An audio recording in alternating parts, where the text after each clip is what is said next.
आज आम चारोटी पंचायत बुली सारू धरमबंधारू आरंभ करी टानुआट पर्यंत एवं सबुठी भल माहौल रही हजार हजार संख्यार माँ भौणी युवक मैंने आसिक जोग दौरान एवं वर्तमान ताक भर गोटे उत्साह जो नवीन पट्टनायक केतबेले आसबे आउ कौटी ओह्लैबे ये प्रकार गोटे उत्साह रही मत भी अनेक लोक प्रश्न पचारुंट एवं आज स्वतंत्र भाव जो केन्दुपत्र तोलाली को भारतीय जनता पार्टी डाकी मिछ कथा कही तुम रिन्यू हेब ये हेब से हेब बोली प्रश्न पचारुची भारतीय जनता पार्टी को जे आज्ञा नवीन पट्टनायक जो देते झील बाहागर 25,000 टंका लेखा दुईटा झील बाहा से कहीं बंद करदे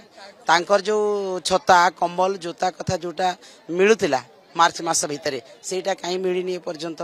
तापर तांकर जो आनुषंगिक डेवलपमेंट पाई सरकार दौले सेटा मध्य मिलनी केन्दुपत्र जीएसटी हटा जावा कथा कहले किछि कम करदेले संपूर्ण भाव में जीएसटी मुक्त करा जाय नै तो केन्दुपत्र तोलाली अंचल तांकर किछि आदिवासी लोकंकर मुख्य व्यवसाय ताकू भी आपण माने बंद करने को चाहूँगी आउ लोक ठकिकी इलेक्शन पाई तांकु ठक कथा कहीकि मिछ कथा कहीकि तांकु डाकुछंती तेणु एई भलिया लोकंकु मिछ कथा कहंतु नै लोकंकु विभ्रांत करंतु नै लोके बिजु जनता दल सहित अछंती बिजु जनता दल को निश्चित भाव में भोट देकी जितेबे।